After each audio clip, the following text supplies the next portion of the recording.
Fala pessoal, tudo bem com vocês? Bom, hoje a gente começa aí o nosso estudo de ótica, nossa parte 2 de ótica, assim como já vimos a parte 1. Lembrando uma recordação rápida, né pessoal? Na parte 1, a gente vem trabalhando aí a definição de raio de luz, vimos aí como o raio de luz se comporta com diferentes objetos, né? Quando ele bate num objeto, o que acontece. Então vimos aí a ótica geométrica, né? Estamos dando sequência nessa análise. Estudamos a reflexão da luz em espelhos planos. Agora, estudaremos a reflexão da luz em espelhos esféricos. Então, vamos lá. O que é um espelho esférico, né? Primeiro, o espelho, ele é uma superfície perfeitamente polida, ou seja, onde o raio bate e volta. Ocorre uma reflexão perfeita de acordo com as condições de Gauss. Tá legal? Ah, professor, o que são condições de Gauss? A gente vai ver isso mais pra frente nessa aula, tá ok?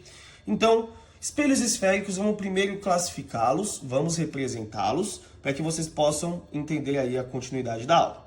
Então, espelhos esféricos, galera, eles são de dois tipos, tá? Eles podem ser espelhos côncavos ou espelhos convexos. Eu denominei o espelho côncavo aqui, ó, como o espelho 1 e o espelho convexo como o espelho 2.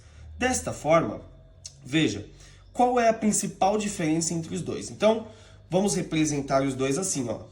Tá vendo que ele é em círculo? Ele é em círculo, beleza? Os dois são em círculo. Então, você vai representar sempre com as cerdas representando a parte escura, a parte de trás do espelho, onde não há reflexão, tá ok? Então, como é um espelho côncavo, a representação do tipo 1?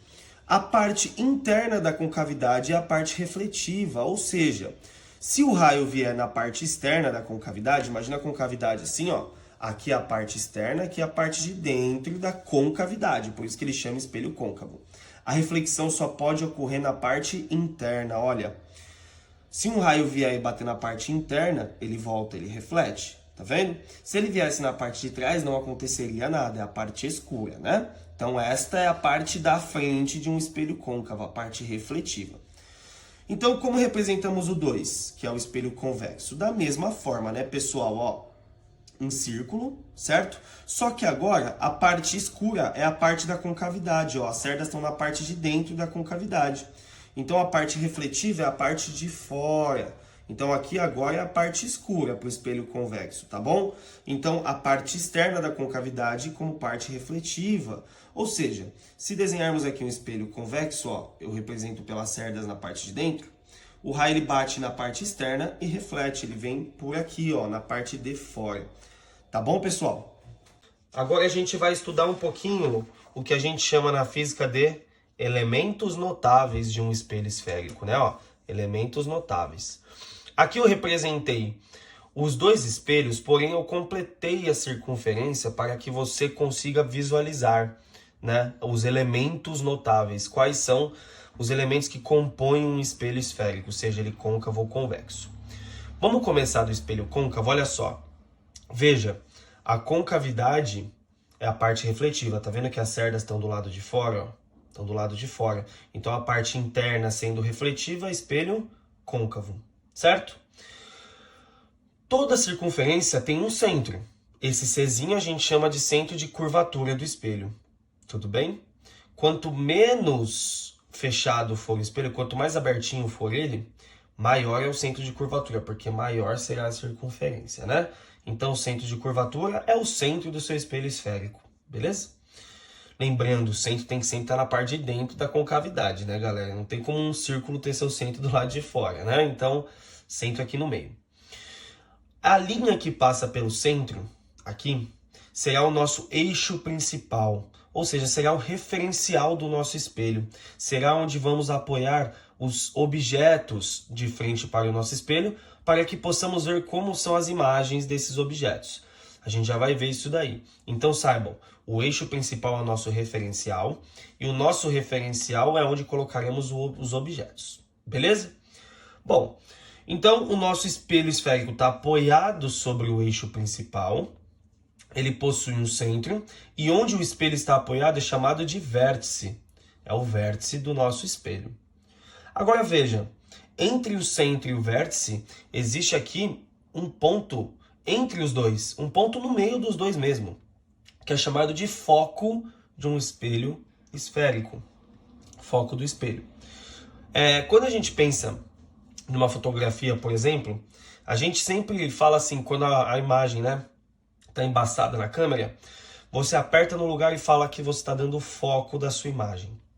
Bom, o foco é exatamente onde os raios eles se concentram para formar a sua imagem, né? Então os raios eles vão até o foco e formam a imagem. Normalmente é assim que acontece. A gente já vai ver como isso daí ocorre, tá bom? Então saiba, o foco ele fica exatamente entre o centro e o vértice, no meio dos dois. Pera lá, professor, então a distância entre o centro e o vértice importa? Com certeza. O foco denominado pela letra F, a distância entre o foco e o vértice é chamada de distância focal. É a distância do foco até o espelho, tá vendo? Só que veja, como isso daqui é um círculo, é uma circunferência, a distância do centro até a borda desse círculo tem um nome, né? O nome é raio de curvatura. É o raio de curvatura do seu espelho. Qual é a relação entre o raio e o foco? Veja, o raio é uma reta que vai do centro até a borda da circunferência como um todo. Daqui até aqui também é um raio, concordam?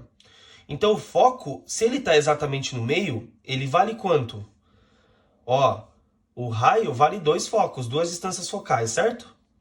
Portanto, se a gente passar o 2 dividindo lá, o módulo do nosso foco, ou seja, o valor absoluto do foco, vale metade de quem? Do raio. Então, se daqui até aqui é raio e aqui é o foco é metade dele. Galera, presta atenção. Você não pode, em hipótese alguma, montar um espelho esférico e não respeitar essa distância, tá legal? Então, se do centro até o vértice, vamos supor, tem 10 centímetros, a distância do foco até o vértice tem que ter 5. É exatamente metade do raio, metade do raio. Quando precisar calcular, tá aqui, beleza? Bom, aqui o nosso convexo tem os mesmos elementos, é a mesma coisa, porém, a parte refletiva dele é a parte de fora, né, gente? Então, deixa eu só arrumar aqui, para vocês, as cerdas, elas não estão aqui, hein? Tinha colocado errado aqui, As cerdas têm que estar do lado de dentro da concavidade, porque aí o raio vem do lado de fora e reflete na parte externa, beleza? Então, tem os mesmos elementos, né? Onde o espelho convexo estiver apoiado ao vértice, tem o centro desse espelho, e o foco está entre o centro e o vértice, está na metade do caminho, tá bom? Então, temos aí a distância focal da mesma forma que temos no espelho côncavo. Professor, mas eu ainda não consegui ver a diferença dos dois. Tá bom, então agora você vai entender melhor através do que a gente chama de raios notáveis, tá? Quais são os raios notáveis? Galera, existem 4 raios notáveis. São os raios que têm o mesmo comportamento quando batem nesses espelhos. Porém, eu vou ensinar 3 para vocês, porque a gente vai ver lá na formação de imagens que eu só preciso de 2. Então, se você sabe 3, tá tranquilo, tá bom? Então, vamos ver esses 3 raios aí, O primeiro raio, que a gente vê que sempre tem esse comportamento em relação ao espelho, é o seguinte. Um raio que entra paralelo ao eixo principal, ele reflete pelo foco. Então, vamos lá, O eixo principal é esta reta de orientação. Aonde o nosso espelho estiver apoiado, lembrando, a cerda está do lado de fora, então se reflete a parte de dentro. Esse espelho é do tipo côncavo, né? Onde ele está apoiado é o que a gente chama aqui de vértice. Lembra dos elementos notáveis? É o vértice, tá bom? Aqui tem um ponto no central e um ponto no meio. O ponto no meio aqui a gente vai chamar de centro de curvatura, né? Que é o centro do nosso espelho côncavo. A distância aqui entre o centro e o vértice, lembrando que a gente chamou de raio, né? É o raio da nossa esfera. Portanto, a distância aqui entre o meio do centro e o vértice, lembra que a gente chamou de foco, beleza? Então não dá para desenhar os raios notáveis sem primeiro ter colocado no seu eixo principal os nossos elementos notáveis, tá? Então lembrando, onde o espelho está apoiado ao vértice, o centro de curvatura está lá do outro lado, que é o centro do seu espelho, e a metade do caminho a gente chama de foco, que é a distância focal entre o foco e o vértice. Beleza? Então, dando continuidade, vamos ver quais raios de luz são importantes. Esse primeiro aqui a gente já acabou de ver, que é o que entra paralelo, reflete pelo foco. Então vamos lá, gente, ó. O raio ele tem que incidir de forma paralela ao eixo principal, ó. Bateu no nosso espelho côncavo, paralela ao eixo principal. Raio orientado, né? E ele tem que refletir passando aonde? Reflete passando pelo foco, hein, galera? Não pode esquecer, passando pelo foco. Então, lembrem-se, reflexão. O raio bate no espelho e volta. Então, ele volta passando exatamente pelo foco. Tudo bem, gente? Entra paralelo, sai pelo foco. Agora, vamos ver como esse raio notável se comporta no espelho convexo.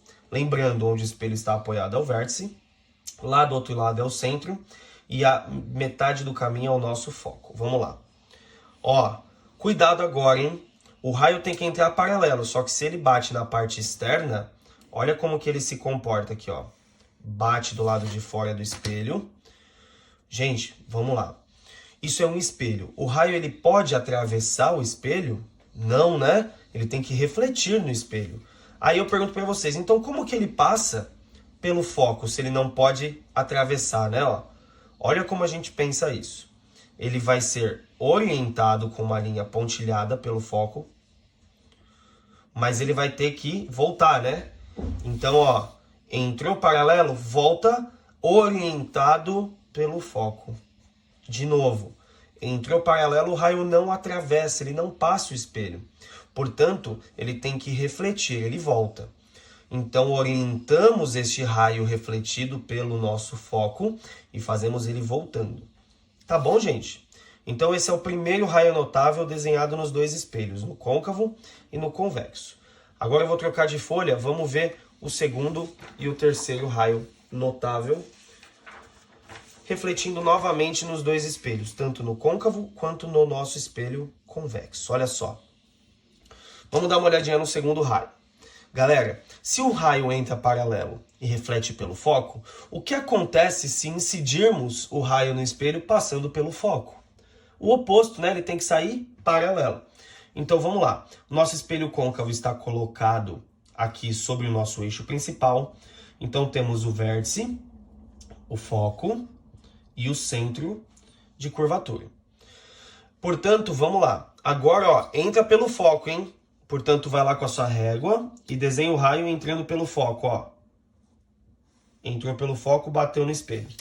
Quando ele bate no espelho entrando pelo foco, ele tem que sair como? Paralelo ao eixo principal. Então, você pega a sua régua, orienta o raio e faz ele voltando pelo paralelo ao eixo principal. Beleza, gente? É o oposto do primeiro raio, né? Vou repetir, essas frasinhas têm que estar na sua cabeça. Entra paralelo, sai pelo foco. Entra pelo foco e sai paralelo. Vamos ver como é que ele se comporta dentro do espelho convexo, ó. Então, vamos lá. O vértice é onde o espelho está apoiado. O centro está lá do outro lado. E a metade do caminho é o nosso foco, né? Vamos lá, gente. Ó, o raio vem para bater na parte externa do espelho convexo, né? Então, ele incide pelo foco. Tá vendo que ele não pode atravessar? Porque o espelho vai refletir esse raio? Então, ó, ele está orientado. Faz um pontilhado lá no foco, ó. Ele entrou pelo foco, certo? Então, ele deve sair como? Paralelo ao eixo principal, ó. Paralelo ao eixo principal. Então, orientando os raios, fica neste formato aqui. Beleza? O convexo, ele parece ser mais difícil, mas não precisa se preocupar, não. Quando a gente for estudar a formação de imagens daqui a pouquinho, vocês vão ver que só tem uma construção no espelho convexo. Então, fiquem tranquilos. O importante é saber esses três raios notáveis primeiro. Vamos dar uma olhadinha agora no terceiro raio, ó. Agora, vai ser um raio que vai entrar pelo vértice. Então, vamos já colocar os elementos notáveis aqui, ó. Onde o espelho está apoiado é o vértice. Do outro lado, lá dele, temos o centro de curvatura e a metade do caminho é o foco. Então, como seria esse terceiro raio, né? Um raio que entra pelo vértice reflete simetricamente ao eixo principal. Aí você vai falar, nossa, que demônio, né? Não é demônio, quer ver? O vértice está aqui, certo? Então, o raio vai entrar pelo vértice. Ó, incidiu pelo vértice. Agora presta atenção. Ele não tem que refletir de forma simétrica ao eixo principal. Então eu vou usar aqui a nossa caneta rosa para a gente poder fazer essa simetria, ó. Vejam, o raio que entra, ele tem um ângulo com esse nosso eixo principal. Para que a gente não se perca nessa simetria, vamos representar esse ângulo aqui também, ó, do mesmo tamanho. Dessa forma, conseguimos fazer o desenho do raio que reflete nesse espelho, ó. O raio que reflete nesse espelho vai ter esse comportamento, ó. Veja, ele incidiu pelo vértice e refletiu de forma simétrica ao eixo principal. Se você se recorda lá da aula 2, da aula anterior, a gente viu isso quando a gente desenhava normal, né? Então é como se o eixo principal fizesse o papel da nossa reta normal. Tá bom, gente? Vamos ver como é que isso acontece no espelho convexo, aonde o espelho está apoiado. É o que a gente chama de vértice. Lá do outro lado ao vértice temos o centro de curvatura e a metade do caminho é o foco. Então, incidindo pelo vértice, ele incide neste formato, né? Ó, incidiu lá no vértice do nosso espelho convexo. Veja, o ângulo entre o raio e o espelho está aqui. Basta que eu represente esse ângulo aqui para que possamos desenhar o nosso raio refletido simétrico, né, galera? De forma simétrica. Então, temos aqui a saída do nosso raio de forma simétrica ao eixo principal. Beleza, gente? Então, passando rapidamente pelos 3 raios notáveis. Ó, primeiro, entra paralelo, sai pelo foco. Segundo, entra pelo foco, sai paralelo. Terceiro, entra pelo vértice e reflete simetricamente ao eixo principal. Então, através desses 3 raios que acabamos de ver, nós conseguimos ver como são as formações de imagem em cada um desses nossos espelhos. Tá bom? Então, vamos dar uma olhadinha. Primeiro, como dividiremos as nossas formações de imagem? Ó, eu escolhi dividir assim para vocês. Temos aqui 2 tipos de espelhos, certo? O espelho côncavo e o espelho convexo. Cada espelho vai ter uma formação de imagem. No caso do côncavo, vamos ter 5 tipos de imagem. E eu vou chamar o espelho côncavo de tipo 1. Já o convexo vai ter um caso só, caso único, chamaria de tipo 2. Aqui eu fiz uma observação para vocês que é a seguinte, ó. Depois que a gente desenhar a imagem, a gente nunca pode esquecer de classificá-la. Fala assim, pô, professor, como que eu vou classificar a imagem?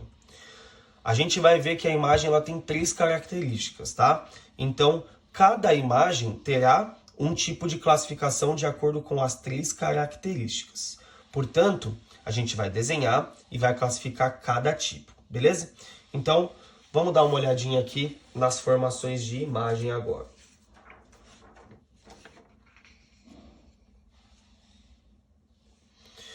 Bom, eu já separei para vocês aqui o desenho base, né?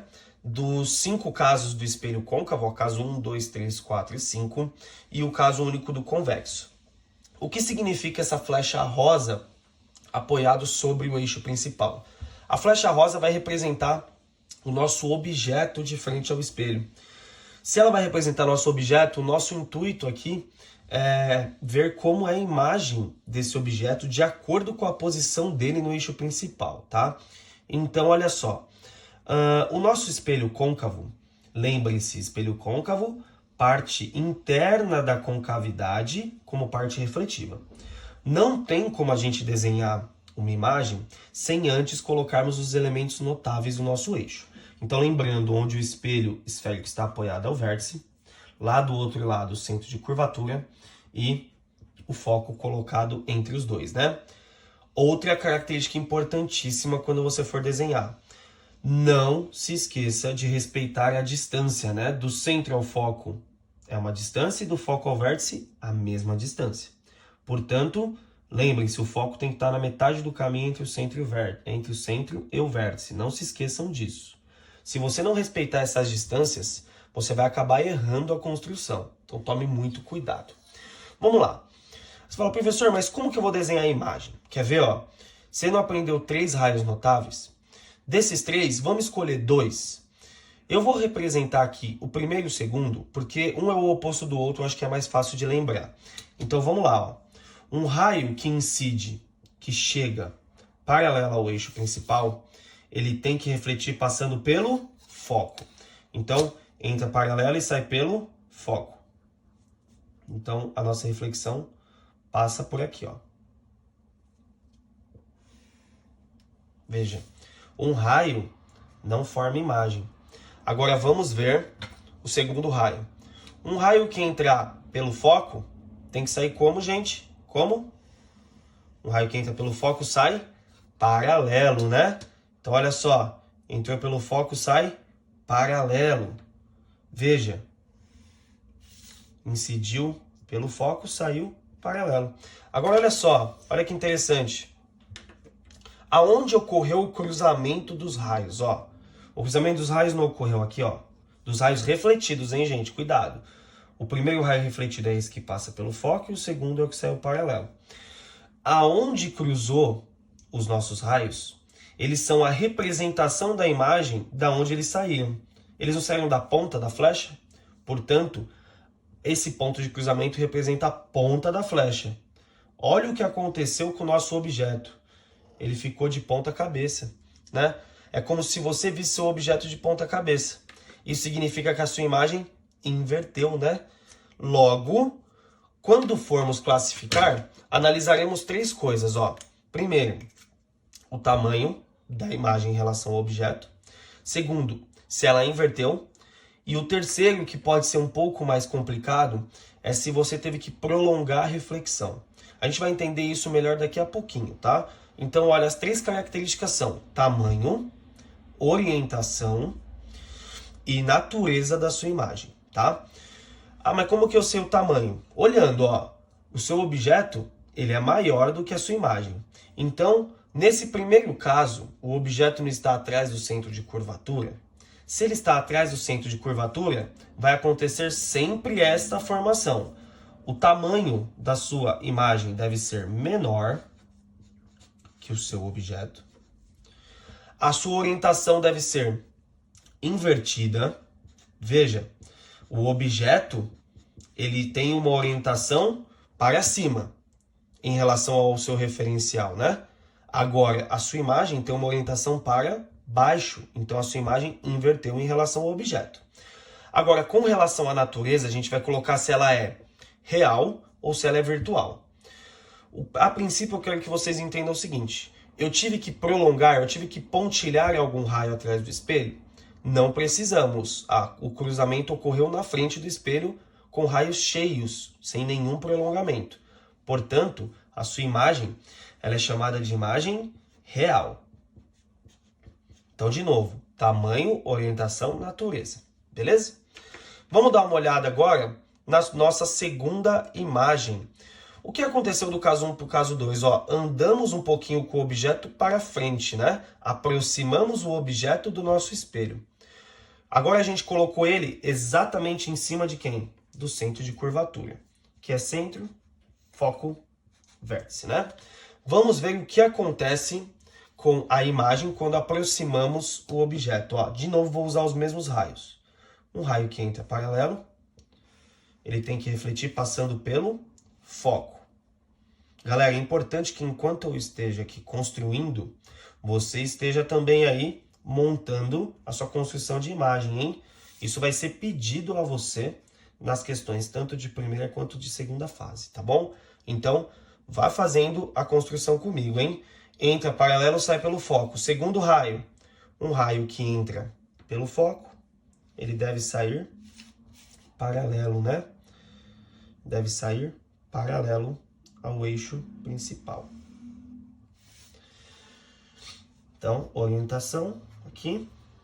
Agora, olha só, onde teve o cruzamento, galera? Cruzou aqui, certo? Então, a nossa imagem foi assim, ó. Logo, podemos dizer o seguinte, a nossa imagem permaneceu invertida e real, mas o que aconteceu com o tamanho dela, ó? Ao aproximarmos o objeto do nosso espelho côncavo, a nossa imagem, ela aumentou um pouquinho de tamanho. Dessa situação para essa, ela teve um ligeiro aumento.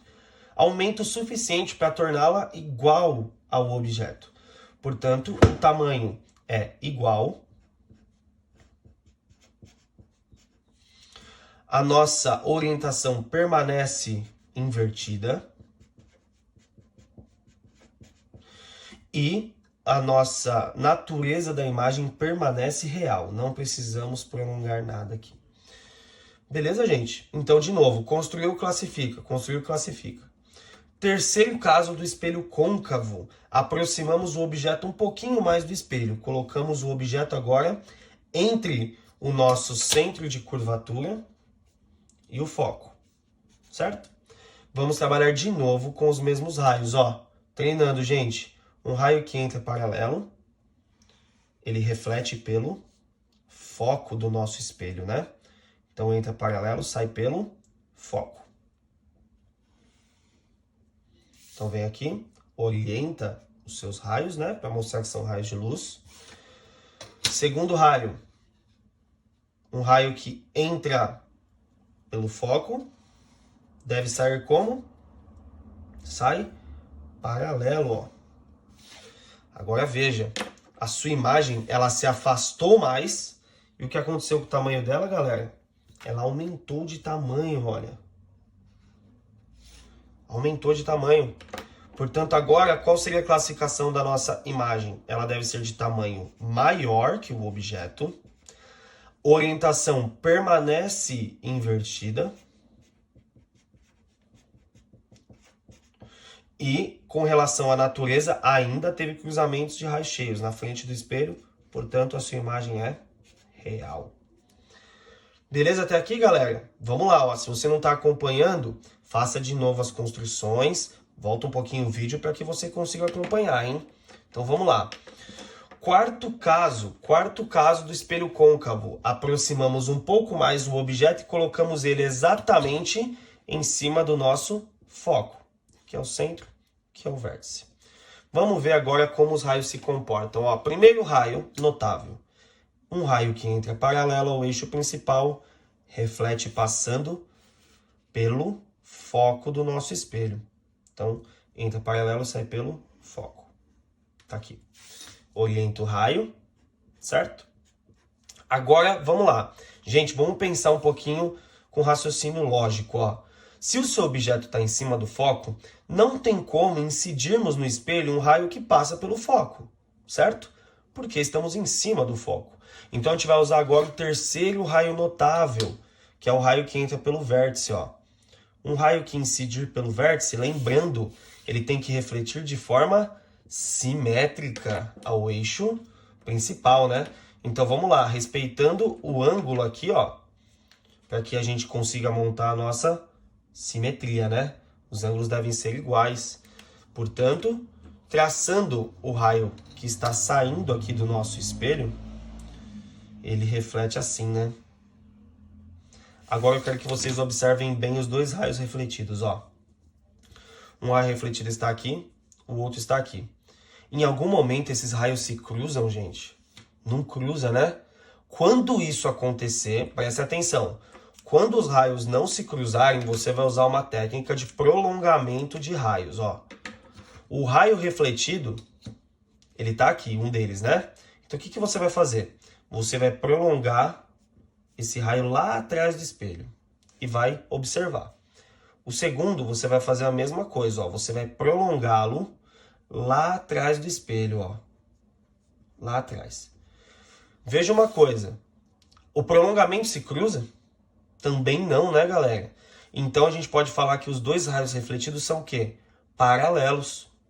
Logo, se os dois raios refletidos são paralelos, eles não se cruzam nem cheios e nem prolongados. Então, forma a imagem? Não, né? Não tem formação de imagem. Então, aí você vai falar, ah tá, então como que eu classifico essa imagem? Galera, na física, mesmo quando não tem nada, tem um nome, né? Infelizmente. Então, a gente, ao invés de classificar com tamanho, orientação e natureza, como não há formação de imagem, a gente vai falar que ela é uma imagem imprópria. Imagem imprópria. Logo, quando o objeto estiver em cima do foco do nosso espelho, não existe formação de imagem. Beleza? Mais um caso agora do espelho côncavo, para finalizar os 5 casos aí, ó. Aproximamos um pouquinho mais o nosso objeto do nosso espelho E podemos visualizar o seguinte, ó. Um raio que entrar paralelo vai sair pelo foco passando por ele, quer ver? Centro, foco, vértice. Um raio que entra paralelo sai pelo foco, certo? Então, orientando o nosso raio aqui, ó, sai pelo foco. Perceba o seguinte, não tem como você traçar agora um raio passando pelo foco para atingir o espelho, né? Você está colocando um raio que vai para trás. Então, vamos utilizar de novo o terceiro raio, que é o raio que entra pelo vértice, né? Um raio que entrar pelo vértice tem que refletir de forma simétrica, né? Então, de novo, colocando aqui o nosso ângulo de orientação, ó. Colocou o ângulo aqui, ó. O nosso raio vai sair assim, ó.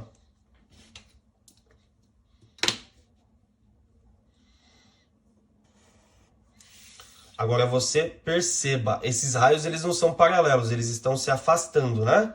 Então a gente percebe que eles nunca vão se cruzar na frente do espelho. Precisamos mais uma vez utilizar a técnica do prolongamento. Ao prolongarmos os dois raios refletidos, olha, lá atrás do espelho, você consegue visualizar que esses dois prolongamentos, eles se cruzam, né? E se cruzam aqui. Portanto, se aqui é a ponta da flecha está lá apontando para cima. O nosso querido objeto agora formou uma imagem como, ó? Como que a gente classifica ela? Ela deve ser o quê? Maior que ele. Em relação agora à orientação, ela é invertida, gente, em relação ao objeto? Não é invertida, né? Então agora ela é chamada de imagem direita. Outra mudança. Os raios cheios se cruzaram? Não. Tivemos que prolongar, né? Portanto, se a imagem for formada por prolongamento de raios, ela será uma imagem virtual, não será uma imagem real. Lá no espelho plano, a gente viu que a classificação da imagem é sempre igual, direita e virtual. Por que lá no espelho plano também é virtual? Lembra que a gente sempre tinha que prolongar atrás do espelho? Por isso que a gente chama de virtual, tá bom? Então, esses são os 5 casos do espelho côncavo com suas respectivas classificações. Agora, o espelho convexo ele é bem mais simples porque ele só tem um caso. Vamos utilizar os raios notáveis, galera, ó. Um raio que entrar paralelo tem que sair pelo foco, né? Então, o raio entrou paralelo aqui, ó. Lembrando agora que o foco tá lá na parte de dentro, né? Olha o que vai acontecer. Assim como desenhamos lá nos raios notáveis, ó. Veja, não dá para o raio atravessar o espelho. Então, você vai fazer o quê? Prolongar esse raio orientando o raio refletido lá no foco, ó. Orientou o raio refletido lá no foco. Perceba que você acabou já prolongando a reflexão, né? Só para você se orientar. Agora, segundo raio que eu vou traçar aqui notável será o raio que entra pelo vértice, né? Um raio que entra pelo vértice reflete de forma simétrica o eixo principal, né, gente? Então, faz o ângulo lá. Não acha que é perda de tempo, tá? Faz o ângulo para você não se perder, para você não desenhar errado. E aí você vem aqui com a sua régua e faz o raio refletido orientado assim, tá bom? Agora, vamos lá. O primeiro raio refletido é esse aqui de cima. O segundo é o de baixo. Eles se cruzam? Não, né? Utilizaremos de novo a técnica do prolongamento. Então, prolongando o primeiro raio refletido, tá ali passando pelo foco. Ao prolongarmos o segundo, você pode ver aí que os prolongamentos se cruzam, né? Os prolongamentos se cruzam exatamente aqui, ó. Então, a ponta da flecha tá aqui e sua imagem é desse tamaninho aqui, bem pequenininha. Portanto, vamos classificar? Ó, tamanho menor, orientação direita. Formou por prolongamento, galera? Formou, né? Então ela é chamada de virtual. Aí você fala assim, bom, Tá, isso aqui ficou menor a imagem, bem menor. Qual é a utilidade deste espelho, então, né? Algumas questões de vestibulares, elas trazem aí a contextualização do espelho convexo em situações do seu cotidiano. Por exemplo, um dentista. O dentista, quando ele coloca aquela espátula na sua boca que tem um espelhinho redondo, aquele espelho é um espelho convexo.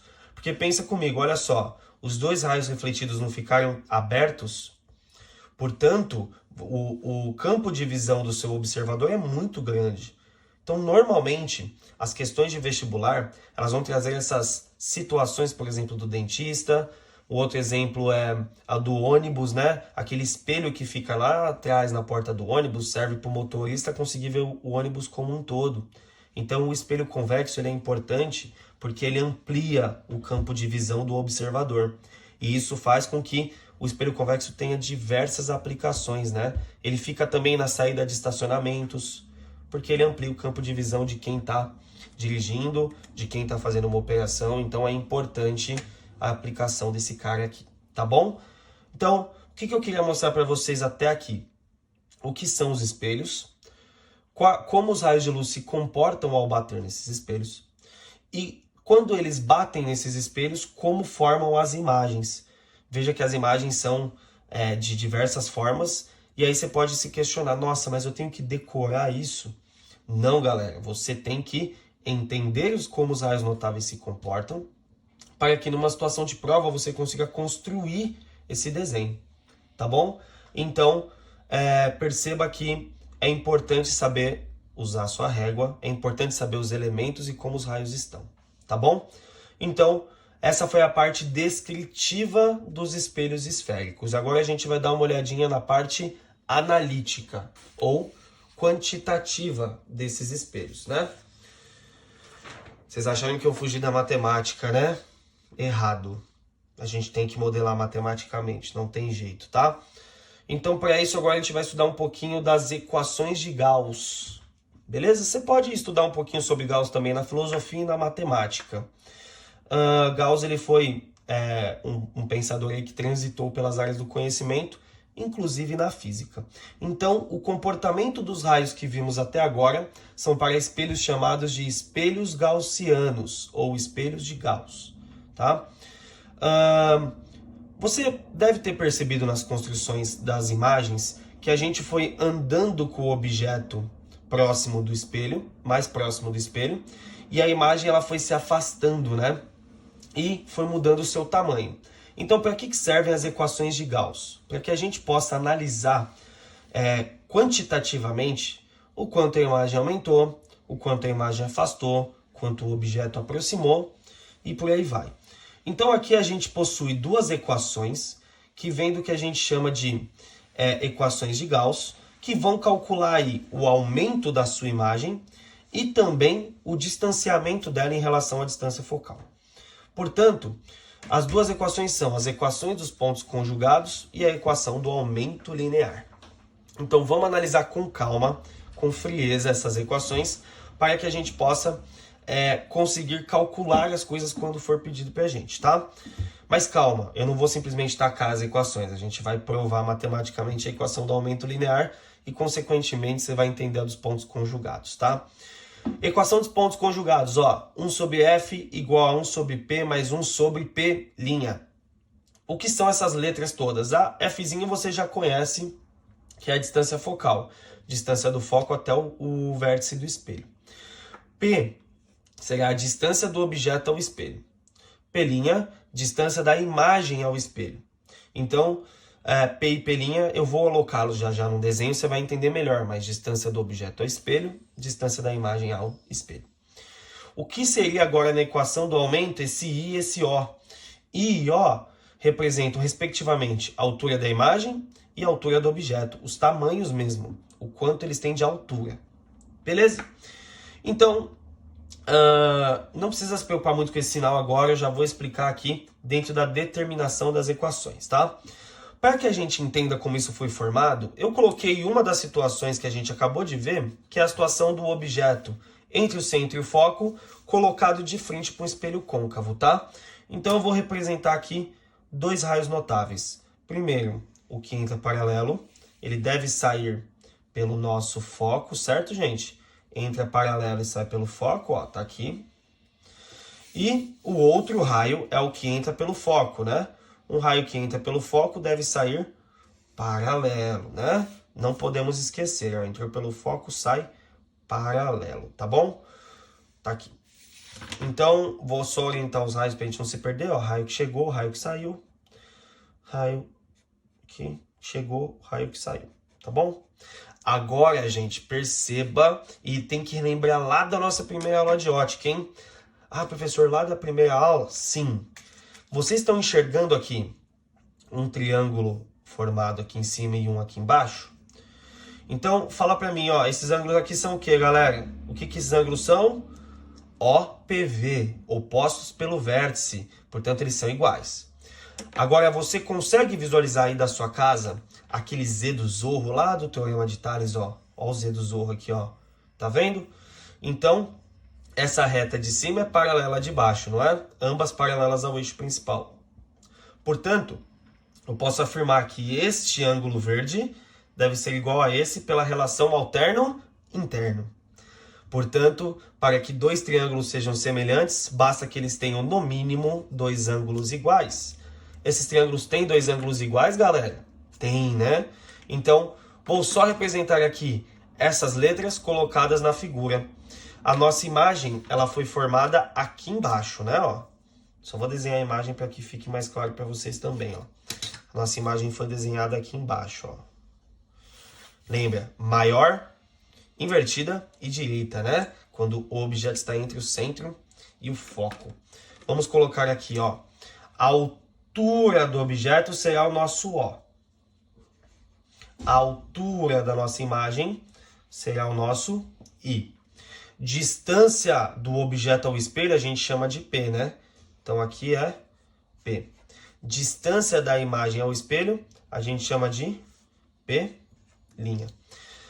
Agora, se esses triângulos são semelhantes, eu vou montar a semelhança de triângulo, a proporcionalidade entre eles. Eu vou fazer sempre do maior para o menor, tá, galera? Para você não se perder. Então, base do maior é proporcional à base do menor. Então, eu posso dizer o seguinte, que P' está para P, beleza? Da mesma forma aqui, veja, o O é a altura do triângulo menor e o I é a altura do triângulo maior. Então, da mesma forma que I está para O, certo? Agora, galera, presta atenção numa coisa. Lembra que na física sempre tem um referencial? Se você voltar uns minutinhos na aula aí, você vai ver que o referencial é sempre o eixo principal, né? Então, vamos imaginar isso daqui como um plano cartesiano? Vamos imaginar como um plano cartesiano? A única diferença do espelho aqui, o estudo de sinais no espelho para o plano cartesiano, é que a gente inverte aqui, ó, no eixo X. O positivo a gente coloca para a esquerda, porque a maioria das imagens são formadas à esquerda do espelho quando ele é côncavo, né? Então as imagens são formadas normalmente na frente do espelho. Logo, a gente vai colocar valores positivos para cá, negativos para cá, positivo subindo e negativo descendo. De acordo com essa análise, a gente pode observar o seguinte. Olha aonde está formada a imagem. A imagem está formada à esquerda. Então, se olhar o estudo de sinal, ela está para a esquerda, certo? O P dela, que a distância representa esse tamanho. O P é positivo? Positivo, ó. P' também? P' também, ó. Tá aqui, ó. Desse lado de cá em relação ao eixo X, ó. Em relação ao eixo X. Agora, vamos analisar a vertical, que é o eixo Y. O nosso objeto, ele tem uma altura que aponta para o positivo? Sim, né, galera? E o nosso I tem uma altura que aponta para o negativo? Tem, né? Então, a gente vai colocar um negativo aqui. Por questão de convenção, a gente joga esse sinal para lá. Então, vai ficar I sobre O igual a menos P' sobre P. Caímos aí na equação do aumento linear de Gauss, né? Que é o que eu tinha falado para vocês. A equação dos pontos conjugados também é provada de acordo com a semelhança de triângulos. Só para a gente não perder muito tempo, saibam que vem de um raciocínio muito parecido com esse, tá legal? E aí daqui eu vou pular direto para as questões. Só quero frisar muito nesse estudo de sinais, porque às vezes vocês podem errar a conta porque esquece. Então esse menos, ele vem da equação já, tá, galera? Ele já vem da equação, tá bom? Cuidado. Agora vamos lá. A I e O são as alturas, então a gente analisa o estudo de sinais aqui, ó. P e P' são distâncias no eixo horizontal, então a gente analisa os sinais aqui, tá bom? Não se percam com isso, é muito importante que vocês tenham esse estudo de sinais bem estabelecido na cabeça de vocês. Monta o plano cartesiano e inverte só o eixo X, tá bom?